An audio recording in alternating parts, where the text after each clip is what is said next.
Bab 317, Abram 4. Di-upload oleh Baca Suara. Jangan lupa like dan subscribe, agar kami semangat upload lebih banyak. Generik yang benar-benar basah kuyup diangkat ke udara. Bentuknya yang lemas menyerupai pakaian yang baru dicuci yang tergantung di garis. Dia adalah Archwizard dari lingkaran ke-8. Dia adalah patriark keluarga Osman, yang terkenal bahkan di Arot sebagai rumah sihir yang mulia, sebuah keluarga yang telah menghasilkan 3 generasi Master Menara Hijau. Penyihir seperti itu telah diperlakukan seperti anak kecil. Dia telah dipermalukan terus-menerus. Meskipun Generik tidak terlalu dihormati di antara Archwizards of Arot, tidak ada satu penyihir pun yang bisa menyombongkan diri bahwa mereka cukup kuat untuk bermain-main dengan Generik seperti yang telah dilakukan Sienna. Hei! Sikap Sienna tidak berubah sedikit pun dibandingkan dengan awalnya. Sihir yang berulang kali digunakan Generik bahkan gagal menyapu pakaian Sienna, apalagi meninggalkan goresan padanya. Dengan wajah masam, Sienna menatap Generik dan menjentikkan jarinya. Snap! Peluru ajaib sekecil kacang masuk ke tubuh Generik. Bueh! Begitu dia sadar kembali, Generik memuntahkan sejumlah besar air. Dia telah menelan terlalu banyak air danau sambil berulang kali jatuh dan ditarik keluar dari danau. Muntah di depan banyak orang. Itu akan menjadi pemandangan yang mustahil bagi Generik dalam keadaan normal, tetapi sekarang dia tidak dalam keadaan khawatir tentang hal-hal seperti itu. Generik tampak muda 10 tahun lebih tua setelah memuntahkan air untuk sementara waktu. Dia mengangkat kepalanya dengan susah payah, terengah-engah, dan menatap Sienna. Apakah kamu ingin melanjutkan? Sienna bertanya. Itu adalah pertanyaan yang mengerikan. Generik segera menggelengkan kepalanya, cegukan. Dia tidak pernah merasakan rasa sakit dan ketidakberdayaan yang mengerikan dalam 80 tahun hidupnya seperti yang dia alami hari ini. Tubuhnya, terjun ke danau lebih dari selusin kali, sakit dan berdenyut-denyut di sekujur tubuh, dan rasanya tulang dan organnya juga memar dan terluka. Dia pusing karena minum terlalu banyak air, dan khususnya, matanya sakit seolah-olah akan meledak. Telinganya tersumbat dan berdenging. Namun, bukan hanya rasa sakit fisik yang ditimbulkan padanya. Hatinya juga hancur berkeping-keping. Dia bahkan tidak memiliki sebutir kepercayaan padanya. Sienna yang bijaksana. Dia mengira dia akan kuat, tetapi bagaimana perbedaan di antara mereka bisa begitu besar.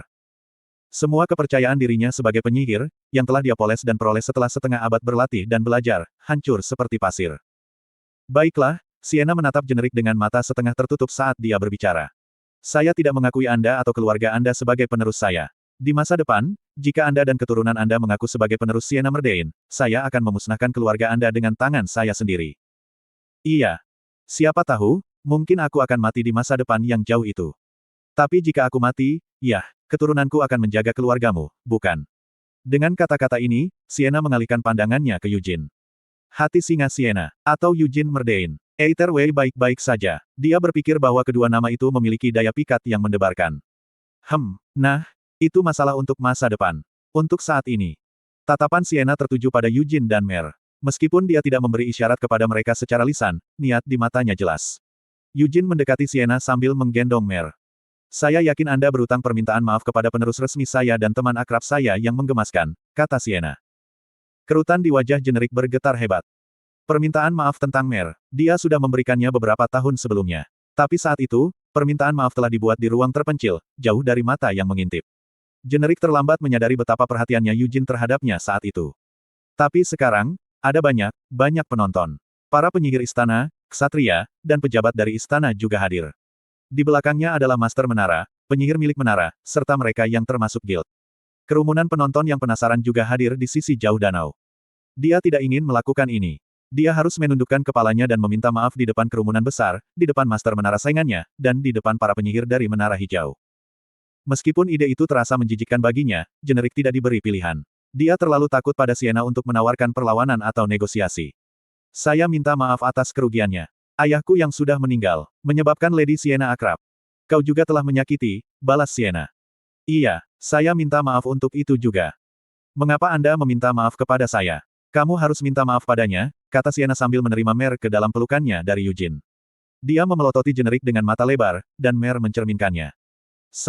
Maaf. Dan untuk penggantiku juga.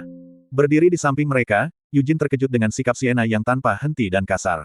Generik hampir menangis, dan itu adalah pemandangan yang menyedihkan. Napas Generik menjadi kasar seolah-olah dia mengalami hiperventilasi. Sambil memegangi dadanya, dia berhasil mengucapkan kata-kata itu dengan gagap. Eugene hati singa. Aku dengan tulus meminta maaf karena menolak untuk mengakuimu sebagai penerus Lady Sienna dan karena berani mengujimu. Iya, saya mengerti. Eugene mengangguk menerima permintaan maaf itu, dan Generik menghela nafas panjang. Basah kuyup dalam air, Generik merasa sangat kedinginan. Di dalam dadanya ada rasa dingin dan kesedihan yang mendalam yang mungkin atau mungkin tidak terkait dengan basah kuyup. Mengawasi Sienna, Generik dengan hati-hati bertanya, bolehkah aku pergi sekarang? Ya, ya, mulai hari ini, seharusnya tidak ada ketidakpuasan atau masalah antara Anda, saya, dan keluarga Anda, benar? Kata Sienna. Iya. Ke depan, berperilaku dengan tepat. Seperti yang saya sebutkan sebelumnya, jika Anda pernah menyalahgunakan nama saya dengan mengaku sebagai penerus saya, Anda akan benar-benar menemui akhir Anda. Generik membungkuk dalam-dalam, lalu berbalik. Saat dia mengangkat tatapannya, dia bertemu dengan banyak mata padanya. Mata yang jatuh padanya sebagian besar penuh belas kasihan tetapi bukan tanpa bagian ejekan mereka. Para penyihir dari Menara Hijau, khususnya, tampak sangat sedih. Mata mereka dipenuhi dengan kesedihan dan keraguan. Beberapa menangis secara terbuka seolah-olah realitas situasi terlalu memalukan dan memalukan untuk ditanggung. Haruskah aku pensiun? Generik bertanya-tanya. Dia merasa seolah-olah dia tidak bisa menghadapi dunia lagi. Rencana awalnya adalah tetap sebagai kepala menara setidaknya selama 1 dekade lagi sebelum menyerahkan posisi itu kepada putranya, tetapi sekarang tampaknya sama sekali tidak mungkin.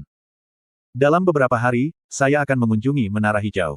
Lagi pula, meskipun sudah beberapa waktu, itu adalah menara tempat aku pernah tinggal, kata Sienna, menyebabkan riak-reaksi di antara para penyihir.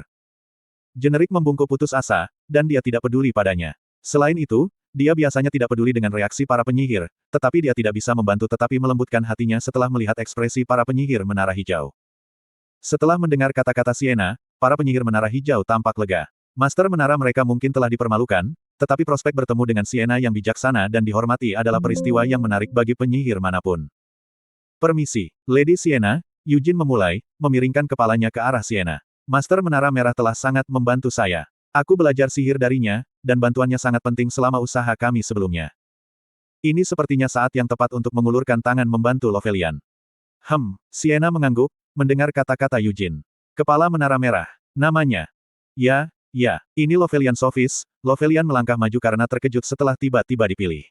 Dia berganti-ganti antara melihat Eugene dan Sienna dengan ekspresi bingung. Meskipun Eugenius telah mengatur pertemuan dengan Sienna pada hari ke-30 sejak pertempuran dengan naga hitam, Lovelian belum mengetahui tanggal pastinya.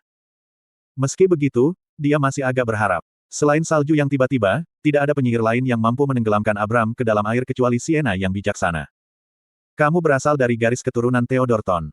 Sienna bertanya. Theodore Thorn adalah salah satu murid Sienna dan telah menjadi kepala Menara Merah berabad-abad yang lalu. Orang yang mengajarkan sihir kepada Lovelian adalah murid Theodore, jadi pada dasarnya, ini ditelusuri kembali ke Sienna. Dengan demikian, Lovelian telah mengklaim sebagai penerus Sienna sampai sekarang. Iya, itu benar, Lovelian menegaskan. Dia tidak bisa menahan gemetar ketika dia mengingat bagaimana Generik telah dipermalukan. Dia gemetar memikirkan menjalani ujian brutal yang sama. Namun, ketakutannya dengan cepat mereda ketika, tidak seperti sebelumnya, Sienna tersenyum lembut. Anda memiliki garis keturunan yang terpuji, katanya, tidak peduli bahwa, secara teknis, Generik memiliki garis keturunan yang lebih bergengsi. Jadi, Anda telah sangat membantu penerus saya yang sah, dan mengingat jaringan hubungan yang kompleks, Anda berdua adalah tuan penerus saya dan penerus saya sendiri. Itu adalah sesuatu yang hanya saya bicarakan. Saya tidak percaya saya bisa mengklaim sebagai penerus Anda, Lovelian mulai memprotes. Apa bedanya? Sienna menyela. Mari kita berdiskusi tentang ini ketika saya mengunjungi Menara Merah. Wajah Lovelian menjadi cerah secara signifikan. Dia membungkuk dalam-dalam sementara para penyihir dari Menara Merah di belakangnya bersorak gembira. Slot iklan, kamu bisa pasang iklanmu di sini. Ayo pergi, penggantiku yang menggemaskan, kata Sienna. Dia cukup menikmati menyebut Eugene sebagai penggantinya di depan orang banyak. Meskipun agak mengecewakan bahwa dia tidak bisa secara terbuka menyatakan hubungannya dengan Hamel yang bodoh, dia menemukan rahasia dan sensasi hubungan dangkal saat ini cukup menarik. Dengan seringai puas, Sienna menepuk punggung Eugene. Ya, Nona Sienna, jawab Eugene sebelum dengan patuh mengikuti di belakang Sienna. Sienna melayang di udara, menuju penyihir istana yang telah diperintahkan untuk tetap diam. Sekarang, mari kita lihat berapa banyak yang ada di bawahnya, kata Sienna sambil mengamati Abram. Dia mengabaikan Trempel dan Honein. Bahkan ketika dia telah mendisiplinkan Generik, Abram terus tenggelam perlahan. Sekarang, taman istana sudah berubah menjadi danau. Lady Sienna, Honein tergagap, butiran keringat menetes di wajahnya saat dia melihat taman perlahan terisi air. Silahkan, tolong padamkan amarahmu. Di mana ayahmu? Sienna bertanya. Meskipun dia dengan santai mengacu pada raja, baik Honein maupun Trempel tidak memiliki keluhan. Bahkan 3 abad yang lalu, Raja Arot selalu memperlakukan Sienna dengan sangat hormat. Arot telah berkembang menjadi kerajaan penyihir yang kuat karena Sienna telah membuat tempat tinggalnya di sana. Tetapi bahkan mengesampingkan itu, mereka harus memperhatikan Sienna. Abram tenggelam, dan Master Menara Hijau, Generik, telah dipukul tanpa ampun. Arot tidak bersalah dalam kejahatannya. Keluarga kerajaan telah memberikan izin untuk pembedahan familiar, dan mereka dengan bebas menggunakan nama Sienna sampai sekarang. Keluarga kerajaan Arot yang harus disalahkan. Yang Mulia sedang menunggumu di istana, lapor Honein. Apakah dia terlalu takut untuk keluar dan malah memintaku untuk mengunjunginya? Ludah Sienna. Nyonya Sienna, silahkan. Honein berlutut tanpa mempedulikan martabat. Sienna menggelengkan kepalanya tak percaya. Apa yang kamu lakukan? Anda bahkan tidak berlutut di tanah, tetapi berlutut di udara. Apa yang dicapainya? Dia bertanya. Tolong, tarik murkamu. Tidak, Anda tidak harus segera melakukannya, tapi... Silakan ikut dengan saya untuk mengunjungi Yang Mulia terlebih dahulu, pinta Honein, menundukkan kepalanya ke titik di mana hampir menyentuh tanah. Di depan banyak penonton, ini adalah pemandangan yang harus dilihat, Pangeran Arot berlutut. Sienna meringis sambil menatap Honein. Mengapa Raja tidak menunjukkan dirinya? Itu cukup jelas, sungguh. Ditegur di depan umum bukanlah sesuatu yang bisa ditampilkan seorang raja di depan rakyatnya. Namun, dia juga tidak bisa mengambil risiko menyinggung Sienna, jadi dia kemungkinan mengirim putra mahkota ke depan sementara dia dengan cemas menunggu di istana. Karena putra mahkota akan melakukan hal seperti itu, mengapa kita tidak masuk ke dalam, saran Yujin sambil menatap Honein. Bukannya mereka tidak saling mengenal. Honein telah memberikan segala macam bantuan kepada Yujin sejak waktunya di Arot. Ketika Yujin terjebak dalam masalah akses Akron, Honein secara pribadi menjamin kredensialnya. Jika penggantiku yang terhormat memintanya, Sienna mengangguk saat bibirnya berkedut. Ekspresi Honein cerah pada tanggapannya. Dia merasa sangat berterima kasih atas bantuan Yujin tetapi memastikan untuk tetap menundukkan kepalanya. Angkat kepalamu, putra mahkota. Aku akan menunjukkan rasa hormat padamu, dan Arot juga, karena itu adalah permintaan penggantiku yang menggemaskan. Mari kita pergi menemui raja yang sombong, kata Sienna. Ya, terima kasih. Honein perlahan mengangkat dirinya, berhati-hati untuk tidak melakukan gerakan tiba-tiba. Saya juga, Melkit berteriak. Dia masih terikat dalam belenggu. Trempel, yang telah menahan Melkit sampai sekarang, menganga padanya. Wanita yang sangat riuh ini berani menegaskan dirinya bahkan dengan suasana ini. Lepaskan aku juga, Nyonya Sienna. Aku mengagumi dan memujamu, teriak Melkit. Nona Sienna, Master Menara Putih juga. Memberikan banyak bantuan, kata Yujin agak enggan. Jika itu adalah permintaan dari penerus saya yang berani dan baik hati, jawab Sienna. Trempel langsung membebaskan Melkit. Dia merasa sedikit tidak nyaman saat melirik Sienna dan Yujin. Jadi, dia adalah penggantinya yang menggemaskan, terhormat, berani, dan baik hati. Rasanya seperti sedang dipermainkan, tetapi pada saat yang sama, itu juga tidak sepenuhnya keterlaluan. Yah, jika itu Yujin Lionheart. Trempel pasti akan memamerkan muridnya dengan bangga jika dia seperti Yujin. Dia menatap kosong pada Sienna dan Yujin saat mereka menuju Abram dengan Honein, lalu buru-buru mengikuti di belakang. Dia tidak tahu apa yang akan terjadi di istana dan takut membayangkannya. Sayangnya, dia tidak bisa meramalkan sesuatu yang baik terjadi. Orang yang ingin menenggelamkan Abram sepenuhnya masih marah, meskipun telah melampiaskan kemarahannya pada Green Tower Master sebelumnya. Jika dia menyerang Yang Mulia. Trempel selalu mengagumi dan memandang Sienna, tetapi jika dia berusaha menyakiti raja, dia akan melawannya, bahkan jika itu mengorbankan nyawanya. Trempel diam-diam memutuskan dirinya untuk potensi kematiannya. Apa yang baru saja saya katakan? Kontras dengan situasi mengerikan Trempel dan tekadnya, Sienna terlibat dalam momen introspeksi sambil berusaha mengendalikan ekspresinya. Penerus yang menggemaskan, terhormat, berani, dan baik hati. Dia telah berbicara dengan keinginan untuk memamerkan, tetapi sekarang dia memikirkannya, setiap kata yang dia ucapkan cukup memalukan. Tidak apa-apa. Suara Mer bergema di benak Sienna. Familiar telah merasakan rasa malunya. Tidak ada alasan bagimu untuk merasa malu atas kata-kata sepele seperti itu. Tapi tetap saja, Sienna memprotes. Sungguh. Mer meyakinkannya. Jika Anda tahu tindakan mengerikan apa yang dilakukan Lady Anise dan Lady Christina saat Anda tidak ada, komentar Anda akan tampak seperti permainan anak-anak. Mer menyimpan pikirannya untuk dirinya sendiri, tidak mampu memaksa dirinya untuk menyuarakannya dengan keras. Mereka terlalu memalukan bagi Mer untuk mengartikulasikannya. Selain itu, dia benar-benar kurang percaya diri dalam menggambarkan secara akurat sejauh mana kekejaman mereka. Dan jika dia mengungkapkannya, dia takut Sienna akan melenyapkan istana kerajaan dalam kemarahannya. Mereka meletakkan dada mereka di atas kepalanya dan tersenyum penuh kemenangan. Bagaimana mungkin dia bisa memasukkan tontonan seperti itu ke dalam kata-kata? Siapa yang saat ini memakai mahkota? Sienna bertanya. Raja Daindolf Abram, jawab Eugenius, yang dicemooh Sienna dan menggelengkan kepalanya. Raja Arot terakhir yang kutemui adalah yang ke-25, Luchard. Raja saat ini adalah yang ke-31 dalam antrean. 31. Waktu berlalu. Bukankah sudah waktunya bagi kerajaan untuk berada di ambang kehancuran? Atau untuk garis kerajaan yang akan direbut? Kata Sienna. Rasa takut yang mencengkeram Honein terasa jelas saat dia menegang, dan Trempel dengan serius merenungkan apakah upaya pembunuhan sudah beres.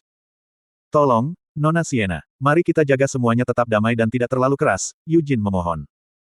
Penerusku, jadi, Anda harus memiliki keterikatan yang cukup dengan kerajaan ini. Anda bahkan mengkhawatirkan nasibnya, jawab Sienna.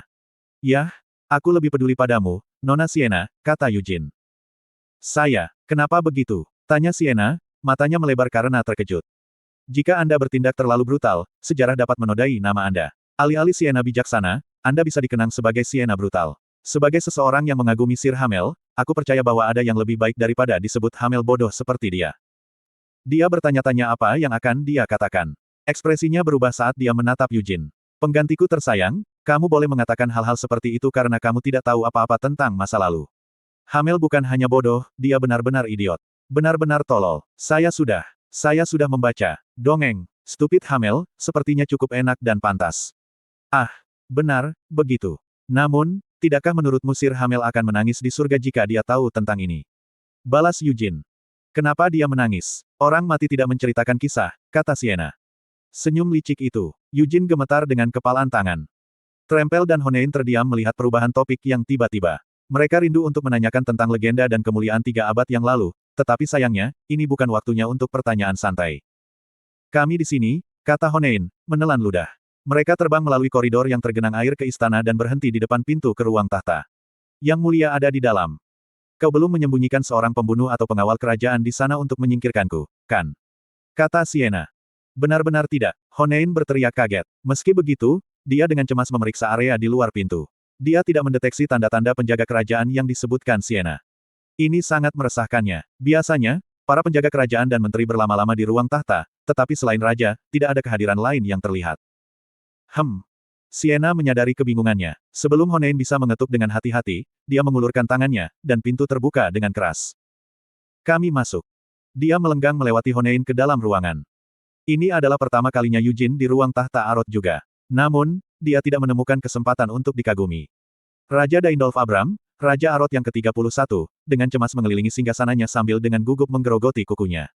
Dia berhenti di tempat pada pembukaan pintu yang tiba-tiba. Suatu kehormatan bertemu denganmu, Nyonya Bijaksana Sienna. Teriaknya, suaranya bergema di seluruh ruangan.